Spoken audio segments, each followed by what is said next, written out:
tout ça pour arriver au rôle justement de l'éducation, qui est principal dans mes écrits. Donc, puisqu'en fait, je parlais des religions, donc elles sont historiquement fondées sur des valeurs, et les sociétés étaient fondées sur des valeurs de justice, d'équité, de solidarité. Et donc, il y a eu une sorte d'éloignement de ces valeurs.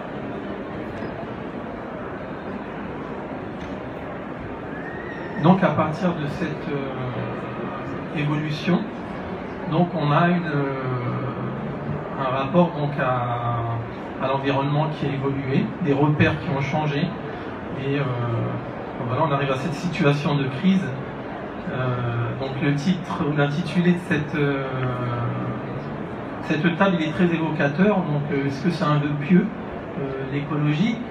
Donc en venant, je me posais la question, je me disais comment on peut changer les choses concrètement. Et donc je revenais à cette question d'éducation.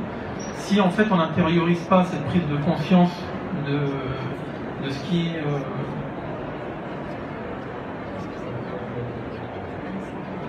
donc si chaque personne, enfin, individuellement ou dans les sociétés collectivement, il n'y a pas cette prise de conscience que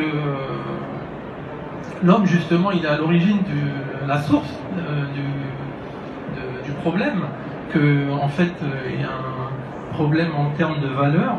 Donc aujourd'hui on est dans des sociétés de consommation où donc voilà, le bonheur et le bien-être il est fondamentalement axé sur le l'avoir. Donc je pense qu'on aura du mal à sortir de cet état. Aujourd'hui on a des initiatives qui sont prises, mais j'allais dire on reste quand même dans la superficialité, puisque on n'arrive pas encore à définir, enfin il y a eu des études qui ont été faites, mais la source du problème en fait. Donc on arrive à l'humain, donc il y a cette question de valeur justement qu'on retrouve dans l'islam et dans d'autres spiritualités, la sobriété, la tempérance, l'économie, dans le sens profond du terme.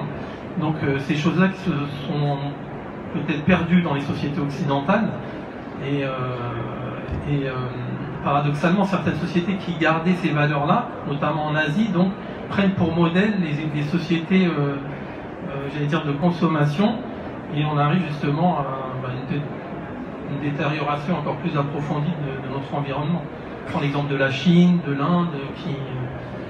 Je suis un peu sorti de la question.